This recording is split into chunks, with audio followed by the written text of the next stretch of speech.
Welcome to the Morning Mist 99 Above and Beyond Schizophrenia. My name is Paul, and it's been a while since I said this. If recovery is your desire, I'll be your guide, because what your desire is on the other side, and I know what it takes to make it through the darkness, through the mist, through the fog. I've been in the darkness. I've been in trapped in the hallucinations, in the madness, in the delusions. I've been through the hell. I've been stuck in the hell, and I made it through. So I can give some instruction on what it takes to get there, and it wasn't just an accidental or just coincidental or whatever you want to call it. This was an intentional progression and an intentional effort that got me through. So to further illustrate that, in this what I'm going to talk about in this video is a good example of what I struggled with daily for a bit until I was able to fully put those to rest. So it starts on, it was Friday. I'd gotten home from work. My wife, after I had supper and stuff, and she wanted to. I didn't have supper. I think I just had something to eat, and then I was planning on going for a jog. My wife wanted to go for a walk, so this was a few hours after I got home. And I decided, okay, I'm going to go for a walk with her. She wanted me to go with her. And so we went for a walk. And then I thought I'd go for a run afterwards. So we got home. And while we're out there, I thought, oh, man, I think it might rain, But I looked at the app and it said it was 10%. But what I didn't do was open the app and kind of looked at the later hours. So anyways, we got home and I was like, I'm not feeling like going for a run anymore. But there's a little mental trick I have, and I used that. I developed it when I first started to lose weight. And actually, no, it was before that, actually. I used this mental trick to help get me through schizophrenia. And then when I started to lose weight, it was really helpful as well. And that trick is whenever I feel like I don't want to do something that I know is good for me and that I should do, when I say I don't feel like doing it, I turn that around and I say, because I don't want to do it, I'm going to do it. Right? So now this puts me in the driver's seat and allows me to take action where otherwise I wouldn't take action. I would just kind of go with the feelings of how I feel in that moment, and it just kind of it hinders my progress, right? So I use that a lot, actually. I use that a lot throughout the years. Still do, obviously. So I decided, I'm gonna go for a run. So I hurried to get changed because I did think it might rain, and it was getting darker. And so I ran upstairs, got my shoes on, and I opened the garage door, and I stepped out, and I was like, oh man, the wind picked up a bit, and I was like, yeah, I think it's gonna rain. But I was like, yeah, I could make it. It's only half an hour. So I got going, and took me a little bit. I got down to about nearly halfway. I looked up at the sky, and I was like, it's dark. It was dark. So I was like, I think it's gonna rain. And I was like, but maybe I can make it, right? I'm almost halfway there, just gotta step on the gas a bit.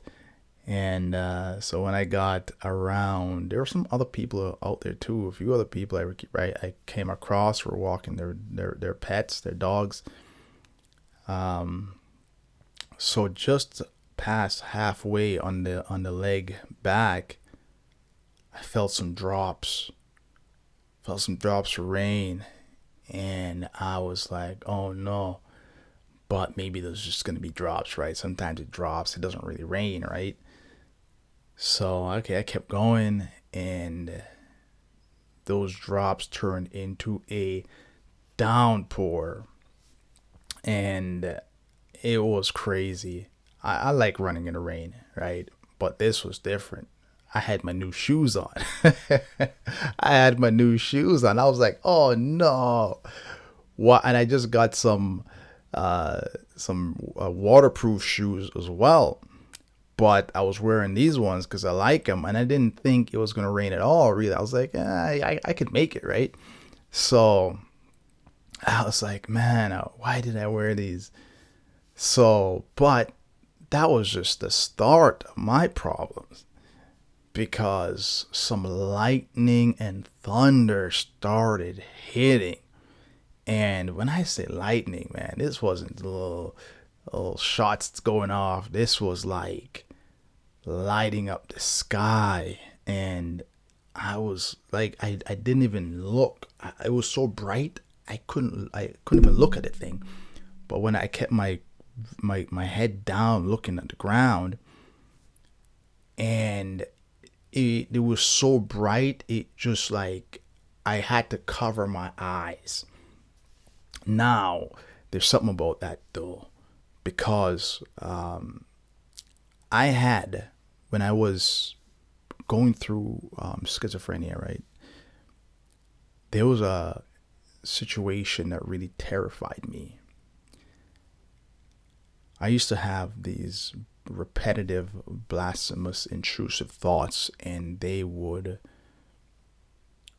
terrorize me, right? I despised them with every ounce of my being, and I would plead to stop. I would just, was just suffering, and I so desperately wanted help. I was so desperately needing help, and everything I tried, everybody I tried to turn to, I felt just shook me off, and I was just left to suffer. Those thoughts later evolved into just worse and worse things. And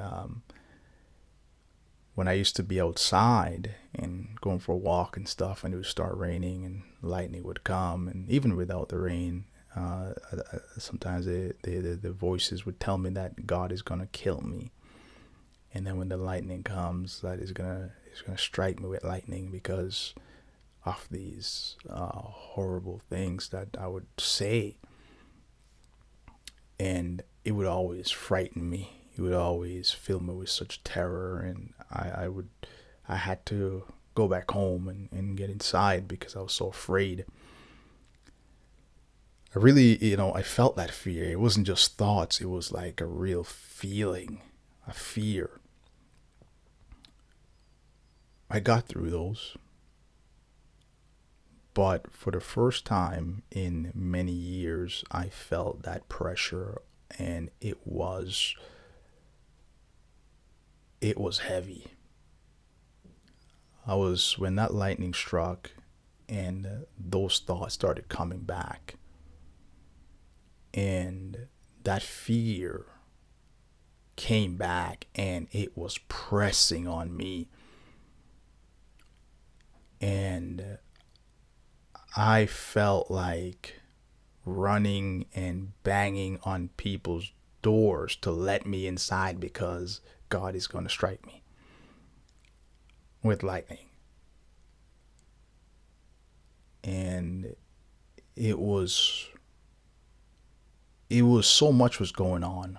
The rain, I'm soaked from head to toe, the lightning striking, and my heart is pounding. I'm terrified. And then when I saw the light, when I was looking at the ground, like I said earlier, and the lightning struck, and it was like I was blinded for a minute or a second. I was blinded, and I wasn't sure if that was real, or was that the hallucination, or was that because I wasn't looking at the thing. It's been a while since I've been in a lightning storm like that. Like that was real. And I wasn't sure. I was thinking, my mind was getting pulled with fear. I'm going to get struck. I'm gonna burn, it's gonna hurt, I'm gonna this, and then I'm thinking, is that the strike that I see, the flash of light? I wasn't even looking, I was in the opposite direction. Was that hallucination, or was that, I didn't know anymore. My mind was just racing with so many things, and I was running the whole time. I didn't know what to do. Well, I did, but it was just so unexpected. I kept running, and then I saw a vehicle pulled up, and the person was slowed down and did a turn, was going to drive into their driveway, into their garage, and I felt like running up, like I literally saw myself running up and banging on this guy's window to let me in his vehicle and to drive me home. Like my mind was imagining these scenarios because I was so terrified. It was trying to lead me into action, to act in a certain desperate way. But I know what I had to do, right? Focus on my breathing, right? My mind, my imagination was carrying me away. And we talked about the doors of schizophrenia, the doors in the mind, and how we have to, these things, use these doors to access our minds. And the imagination is one of the doors that it uses to access in our minds and control us. So I had to shut that door. So what I did was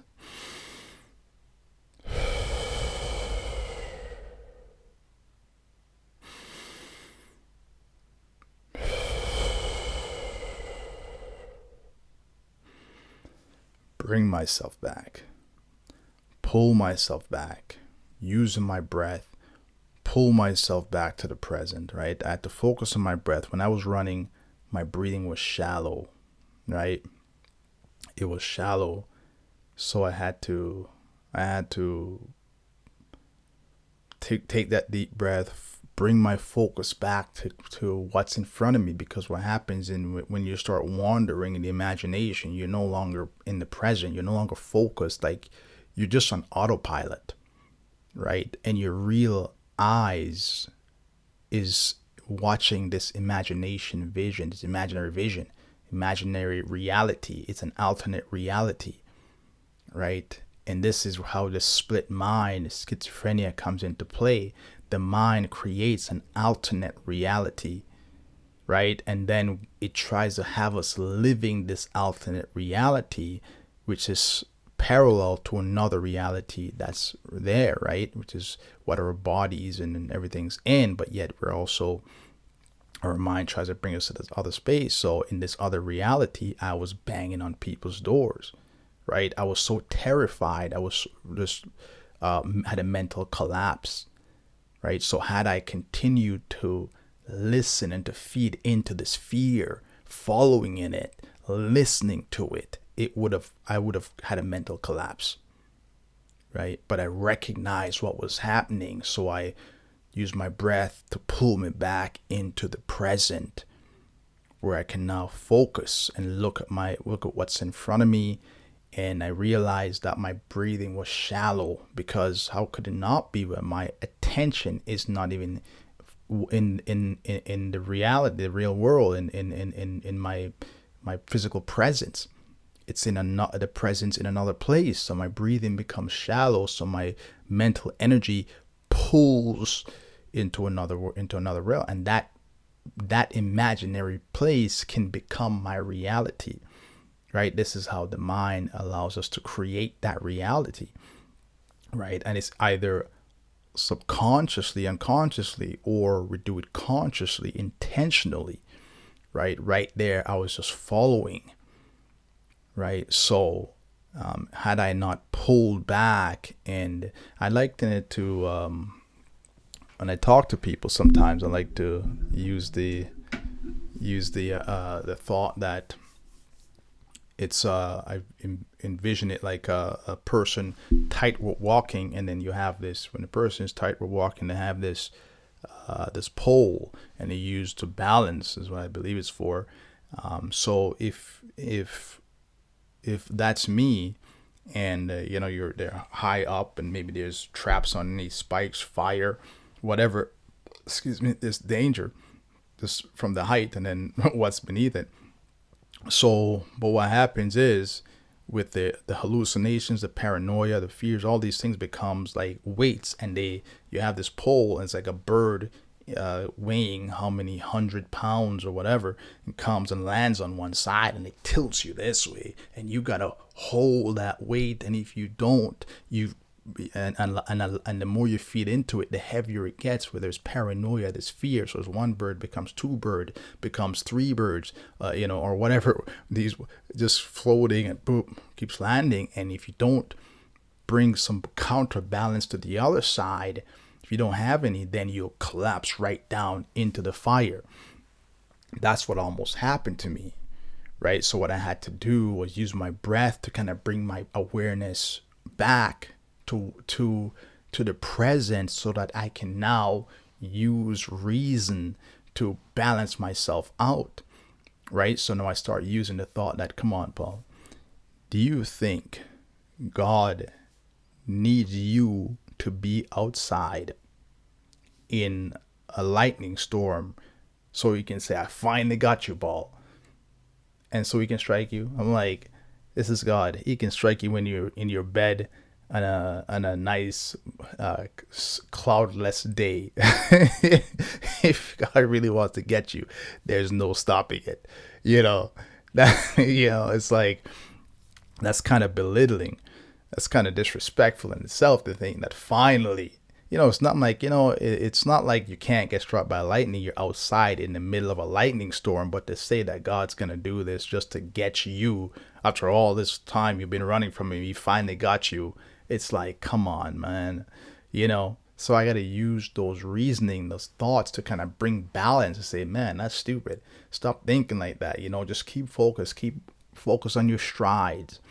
Because I realized my strides were becoming just out of whack, heavy, and that's not good. That's more likely to give you injury and so forth. So I had to try to bring awareness to my body, bring awareness to my breathing, my strides, my form, everything, and just kind of use that thought to balance everything out, bring me back to equilibrium.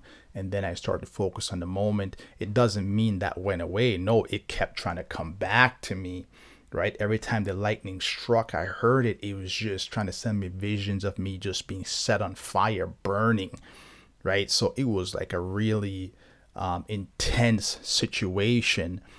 And I managed to keep that door shut, not letting it open all the way, but you could see it's prying in, trying to overwhelm me with that fear, right? It's almost like if you're in a room and then there's water seeping underneath the door, and if you don't stop it, it's going to keep seeping in until it floods the room. And sometimes it can, in a situation like that, it can even break down the door. The force of the water will break through the door. So you have to reinforce the door, right? Stop the water from seeping in underneath it and reinforce it. Because if you just allow the fear of it to come, it just brings more pressure and more pressure and more pressure and more pressure. And I would have completely collapsed, and I would have been banging on people's doors. I'm sure they would have called the cops, and I would have been in jail. I think that would have happened had I done that, right? I was so terrified, but people don't understand. They don't know what's going on. Just someone's banging your door, screaming all kinds of nonsense. They're going to call the cops, and rightfully so. And I couldn't blame them. They're terrified. I'm terrified. They'd be terrified. Everybody's terrified. That's the power of fear, right? Everybody's got these fears, and that's how it just, it feeds and it works. And then I would have been, locked up because of it. But I finally made it to my house, and I felt like just running down the driveway, punching the code, and just jumping on the garage door. But you know what I did? I didn't do that. I stopped at the top of it, and my driveway, and I walked down, punched my code in, wait for the garage door to go all the way up, walked in, closed it, waited for it to shut, and I said, "See, see, what are you out there tripping for?" But even at that last minute before it shut, I actually saw a lightning bolt, like in my imagination, my mind, come through and try to hit me.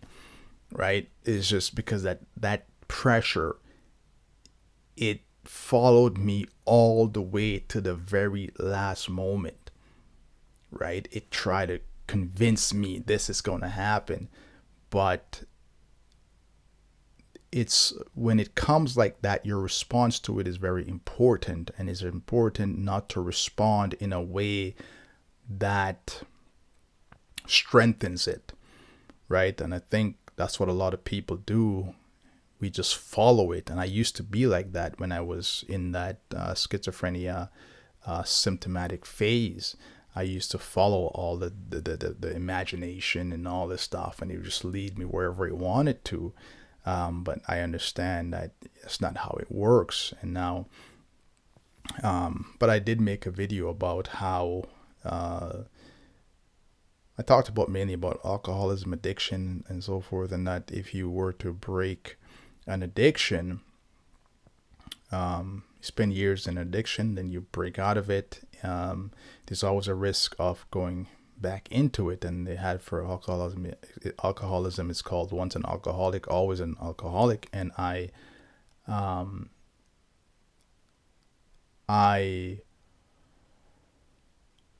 said I didn't agree with that saying, and I still don't. I think it's a saying that kind of puts a chain around someone's ankles, like they did in those prison time back in the day when, yeah, you have the prisoners outside. You got a heavy lead ball or something strapped to their feet so they can't run. I think that's what it is, because you always carry that fear with you, the fear of falling back, and rather than living freely, if that person, regardless, was to go into a situation where they'd go to a bar and they were to, people are drinking, having a good time, everybody's drunk, and they're trying not to drink, but they're loosening up their tie because that pressure is getting to them, and eventually they say, "I'd rather have a drink." That one drink turns to 10 drinks, and before they know it, they're passed out in the washroom somewhere, right? And then there goes that cycle. It becomes a snowball, right? Snowball effect, and they're right back into that habit. Then they got to do the work all over again to get back out of it. And that's really what it is with mental illness, and the reason why it's like that for them is because the mind has been exposed to that. There's that memory, there's that physical feelings that they've gotten from it, and it's maybe been a good feeling, and they kind of, and it's that thirst that it creates within you, and it reminds you of that enjoyment, of that feeling of whatever it is. And so you start to salivate, and it's so the best thing is not to be in that environment.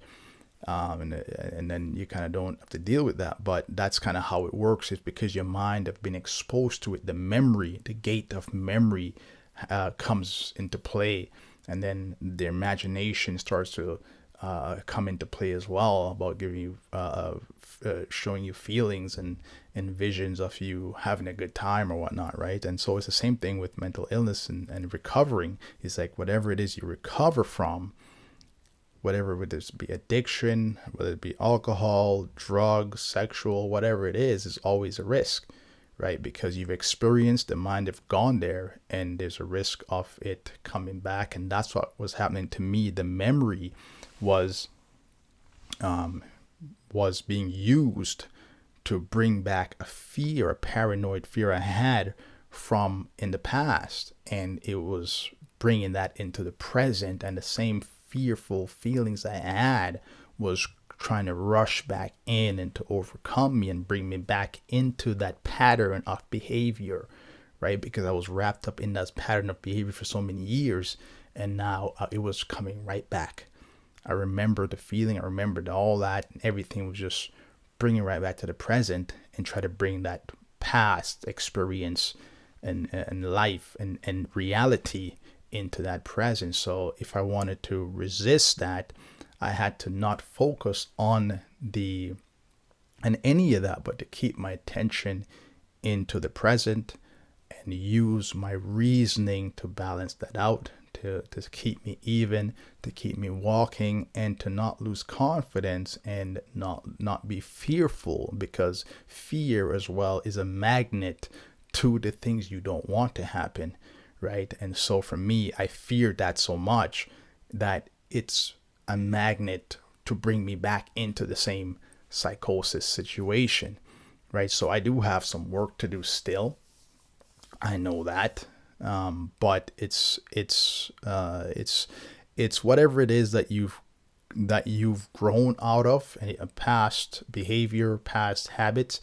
You have to keep growing, because if you don't, and if you, let's say, fall back, take a step backwards, you'll step back into that past behavior, past habit. It's like the past self, the self that you left behind, that you stepped out of, will always be one step behind you, right? That's the nature of this.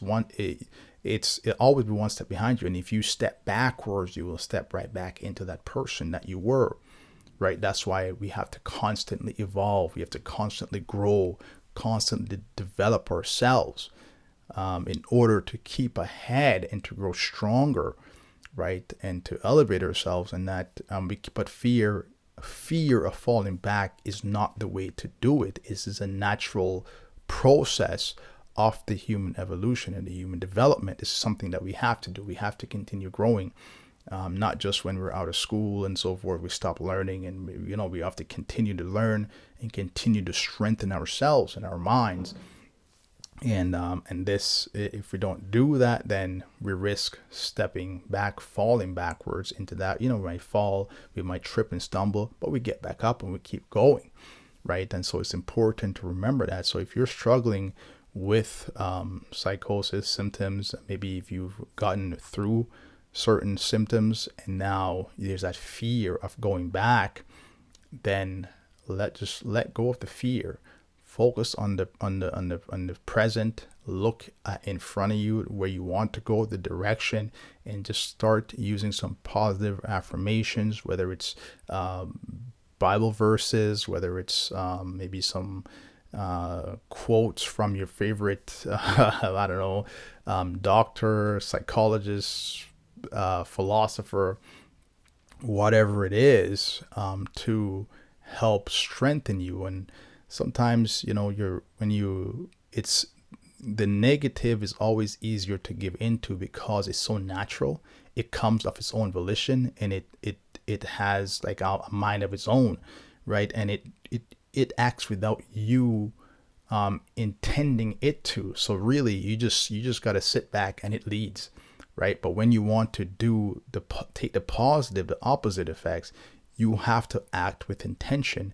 You have to act with purpose, and it takes more effort. It takes consistency, right? Because what the negatives do is they build you up into a habit involuntary, right? You don't want to, but it causes you and trap you into habits. And habits are hard to break. They're patterns of thought, patterns of behavior. This is why these things keep repeating itself. They trap us in there, and they use fear to keep us stuck in it, because we fear it so much. And a lot of times, people, what sells in the news? It's always negativity, right? It's always negative news. It's always the worst things, because that's what sells. Gossip magazines, all those things sells, because the mind is naturally given to negativity, right? So when we have those negative patterns, those negative thoughts, it's easier for us to focus on it, the fear, the delusions, the hallucinations, because it comes in a way that tries to injure us and harm us, and we get captured by it. But now, to take the opposite effect, it's no longer an automatic response. This is something where we now have to put effort into, and it starts right in the mind, but it's staying here. It's not good enough. It has to sink into the heart. So we have to keep repeating it. We have to keep practicing it. We have to keep saying it over and over until we are fully convinced. And just because we think it and we say it doesn't mean it's convinced, right? We have to say it enough and repeat it enough and focus on it and think about it until it drops in their hearts. And then it's like a seed going into the earth, right? You can't just throw a seed in the ground and expect it to take root. You got to dig down into the earth. You got to put the seed in there. You got to cover it up. You have to pour water on it, and you have to allow it to have sun.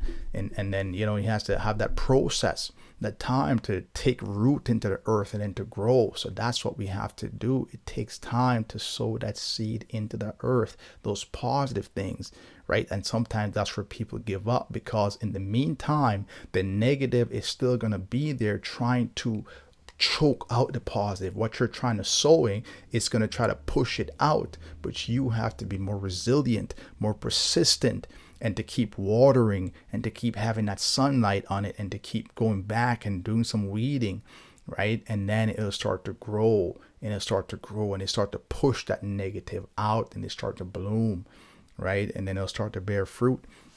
And that's where a lot of us get caught, because we want that instant recovery, that instant healing. And it's not like that, right? There's a process and a time for everything, and we have to learn that and to really appreciate that, because there's a lot of value there. So yeah, that's just my experience and my story, going through this very difficult experience, which I found it interesting.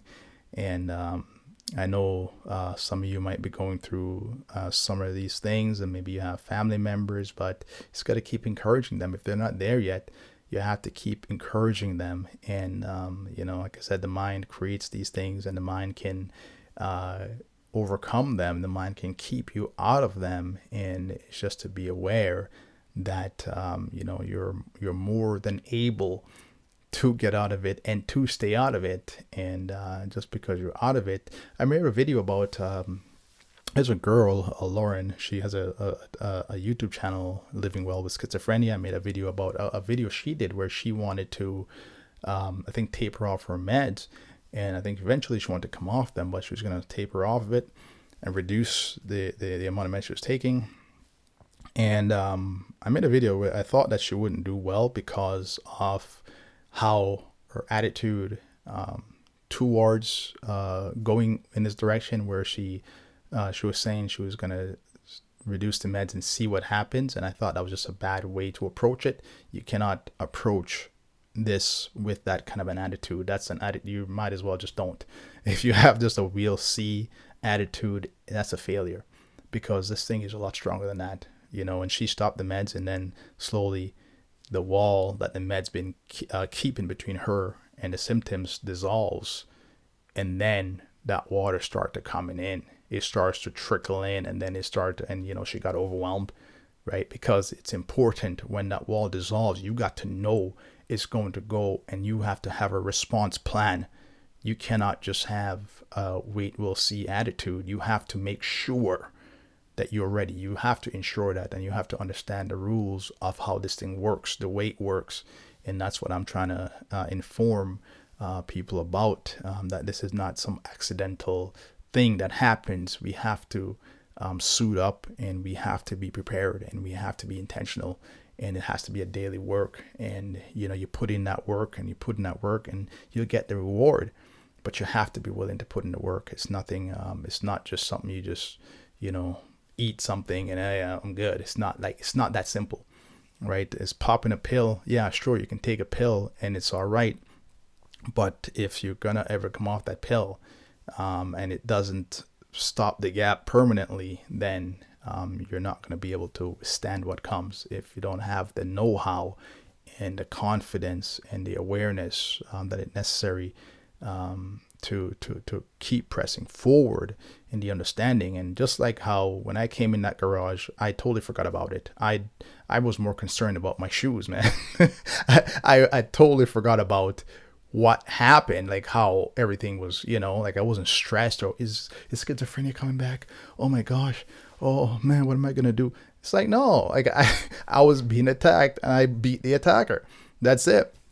I got home, I was like, man, my shoes. Ah, no, I just bought these things. What am I gonna do? I had to wait for them to dry out. But so that was my biggest concern. I just took my clothes off, strained out in the garage, just wringing everything out. I went upstairs and I told my wife what happened. Oh man, but that was it. There was nothing else since then. Like, and I'm not afraid of it coming back. Why should I be? It's like I had a battle. I beat the enemy. I won. I'm moving on. The next challenge is gonna come up the road, and I gotta make sure I'm prepared for that. There's no freaking point sitting here worrying about an enemy from yesterday or the other day. You understand? The enemy's coming down the road, not back there. So I gotta keep my eyes ahead of me and focus on what's ahead of me, because my path is forward. That's it, not backwards. So that's kind of the attitude I held as I continued. So I haven't really worried or stressed about it at all. So anyway, that's my little tale. And this video again is a lot longer than I want it to be, but it is what it is. I'll talk to you guys next time. Any questions, comments, concerns, post them into the post them, and I try to be good at getting back to you guys. So yeah, until next time, later.